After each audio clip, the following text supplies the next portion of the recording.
Bonjour à tous, bienvenue sur ma chaîne. Je vous retrouve aujourd'hui pour un tirage astrologique simplifié pour les personnes du signe de la Balance, de l'ascendant ou du signe lunaire pour connaître la tendance sur le mois d'octobre.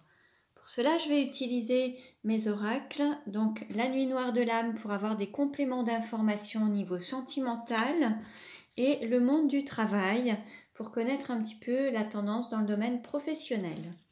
Allez, on commence et nous allons voir quelle est la tendance pour les balances sur le mois d'octobre. Alors là, on a le début, on nous parle d'incarnation, de commencement.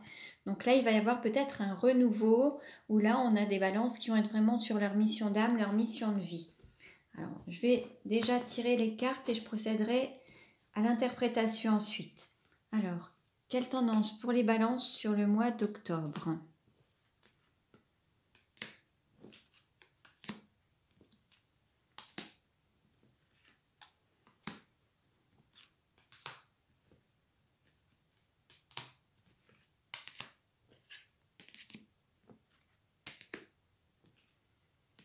Donc voilà. Alors maintenant, nous allons voir avec le monde du travail. Quelle tendance pour les balances sur le mois d'octobre? Alors une carte à sauter, on nous parle de retraite, d'ancienneté et d'expérience. Alors peut-être qu'il faut battre en retraite, au sens où il faut lâcher prise par rapport à quelque chose. Ensuite, on peut nous parler d'expérience, d'apprendre à travers cette expérience, de la valoriser. Et puis d'avoir aussi beaucoup de sagesse, de l'ancienneté sur certaines expériences de vie. Alors on va voir. Alors, quelle tendance pour les balances sur le mois d'octobre?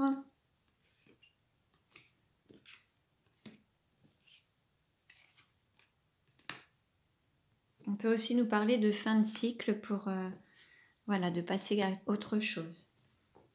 Alors, quelle tendance pour les balances sur le mois d'octobre?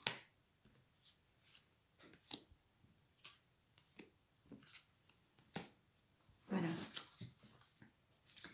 Alors, je baisse un petit peu et nous allons voir. Alors, la tendance pour les balances. Alors, par rapport à des personnes qui pouvaient aller à contre-courant, là, on a des balances qui ont tendance à ne pas écouter leur enfant intérieur, ne pas écouter ce qui les fait vibrer. Là, on nous demande de... Alors, il y a peut-être une sorte de lutte ou une compétition, mais on vous demande de faire un esprit d'équipe, d'être solidaire, d'avoir une cohésion avec peut-être d'autres pour... on va dire que l'union fait la force. Mais l'idée, c'est que certains n'ont peut-être pas envie de travailler en équipe, ont peut-être envie de rester seuls. En tout cas, il y a une direction dans laquelle ils vont qui n'est pas forcément la meilleure. Alors, est-ce que c'est le fait de vouloir aller dans une équipe ou de participer à un travail d'équipe, un travail collectif, ou d'être en lutte par rapport à quelque chose? On va en savoir plus par la suite. Concernant les valeurs, l'argent et les possessions, alors là, on nous parle de temps. Là, actuellement, c'est le calme plat. Pour pouvoir récolter, on va dire qu'il y a un terrain qui a besoin d'être remis à plat, d'être au repos et qu'il faut attendre un petit peu pour pouvoir récolter un petit peu de l'argent, le fruit de votre travail ou ce qui compte le plus pour vous, ce qui a le plus de valeur pour vous. Là, en ce moment, on nous demande d'être un petit peu en repos. Peut-être qu'il faut patienter aussi avant de récolter. Il y a peut-être un petit peu de retard. Concernant les études et l'apprentissage ou même les pensées, alors là, on nous parle de trouver un accord, peut-être d'avoir un compromis et de faire preuve de faire une sorte d'entente, de sortir d'une sorte de désaccord, de dualité entre le cœur et le mental. Là, l'idée, c'est de trouver un terrain d'entente entre le cœur et le mental, d'être aligné en fait, hein, de trouver un accord par rapport au fait d'avoir appris à travers une expérience ou de reprendre des études ou de s'engager dans une direction. L'idée, c'est d'être aligné. Pour ce qui est de la famille, du foyer et des racines, alors là, on nous parle de transformation. Il va y avoir une transformation et il est possible aussi qu'il y ait une mise en lumière, quelque chose qui soit mis en lumière par rapport à une situation. Par rapport à l'amour, enfant et joie, Alors là, on nous parle de retrouvailles, peut-être de passer un cap. Alors passer un cap, lorsqu'on part en retraite, il y a la fin d'un cycle pour démarrer un nouveau cycle. On a appris à travers ces expériences et puis on va pouvoir avoir plus de repos. Là, il va y avoir un cap qui va passer, qui va être plus lumineux. On va dire que là, par rapport à ce parcours, il y avait peut-être une nuit noire de l'âme ou alors un cycle qui se termine, qui était dans l'ombre, quelque chose d'assez sombre pour aller vers plus de lumière. Alors on voit un couple et on retrouve ce couple par rapport à cette expérience en fait.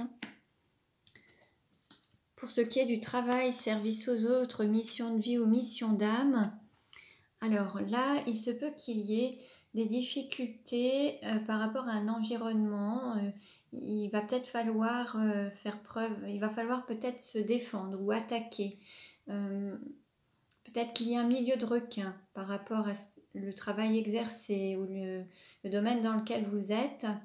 Et l'idée, c'est de se reconnecter peut-être à la joie ou de faire preuve de... Voilà, se reconnecter à son enfant intérieur et être dans la complicité, l'amusement, l'amour de jeunesse, être moins rigide, avoir plus de souplesse par rapport à sa mission ou à son travail. Faire les choses avec plus de souplesse et être moins dur en fait. Concernant le partenaire, contrat et association, alors là, il y a un recommencement, la boucle est bouclée. Alors la fin d'un cycle pour le début d'un nouveau cycle, mais il y a quelque chose qui dure depuis très longtemps, qui est à l'infini. On peut parler de saisonnalité aussi, de choses qui reviennent. Alors ça peut être un partenaire qui revient, qui a connu peut-être certaines difficultés. Il y a un cycle qui recommence, il y a la possibilité de recommencer un cycle et il y a des situations qui restent jusqu'à l'infini en fait. Vous êtes peut-être aussi liés à l'infini. Concernant la sexualité, la métamorphose, bon bah là on va dire que c'est relativement froid, qu'il n'y a peut-être pas du tout de sexualité, que ça manque de chaleur, de rapprochement, qu'on est plus dans une forme de célibat. Et on est plus à l'écoute de ses intuitions, mais il n'y a rien qui se matérialise ou qui se concrétise dans le corps et la chair. Concernant les voyages, les déplacements et les hautes pensées, il y a justement un amour qui va renaître. Alors ça peut être une opportunité à saisir. Il peut y avoir aussi des déplacements pour manifester justement cet amour, une rencontre amoureuse. Il y a une opportunité qui va se présenter pour pouvoir donner la possibilité de vivre un amour, de donner naissance à un amour. Concernant la carrière, la réalisation sociale et les ambitions, alors il se peut qu'il y ait la fin d'une situation. Alors peut-être qu'il y avait une triangulaire quelque part, une association avec 3 associés, 3 personnes. Il y a une personne qui va prendre son indépendance. Il va y avoir la fin d'une situation, la cessation d'une activité, peut-être, alors il se peut aussi qu'il y ait une perte ou alors une démission. En tout cas, il va y avoir la fin d'un cycle, fin de quelque chose, fin d'une association. Concernant les amis, l'entourage et les projets, alors là, il y a une sorte de passion destructrice par rapport à l'entourage. Et il va y avoir une évolution rapide par rapport à cette situation. Donc ça peut être des blessures qui vont s'envoler, ça peut être la fin d'une situation, quelque chose alors qui peut prendre de l'envol ou qui peut s'envoler ou prendre de la hauteur par rapport à ça, prendre plus de recul par rapport à cette situation qui aurait pu être blessante. Après, il y a aussi le fait d'être aligné et d'évoluer assez rapidement, mais il y a le fait aussi de s'éloigner d'une situation qui est destructrice en fait. Pour ce qui est des obstacles, des défis à relever, des difficultés, on nous parle de flammes jumelles, de fusion, de travailleurs indépendants et d'autonomie. Alors là, peut-être que là, on va peut-être avancer de manière autonome dans une relation peut-être de flamme jumelle où il y a un parcours initiatique, mais là on va être vraiment peut-être dans une situation où on va travailler de son côté, de manière indépendante en fait. et l'un et l'autre, mais de manière indépendante. On ne parlera pas de fusion, mais on sera plus dans un côté indépendant. Donc voilà pour les balances pour le mois d'octobre. Donc je vous invite également à consulter les vidéos concernant vos signes lunaires et vos ascendants pour avoir des compléments d'informations. Je vous remercie pour votre écoute. Je vous dis à très bientôt et prenez bien soin de vous.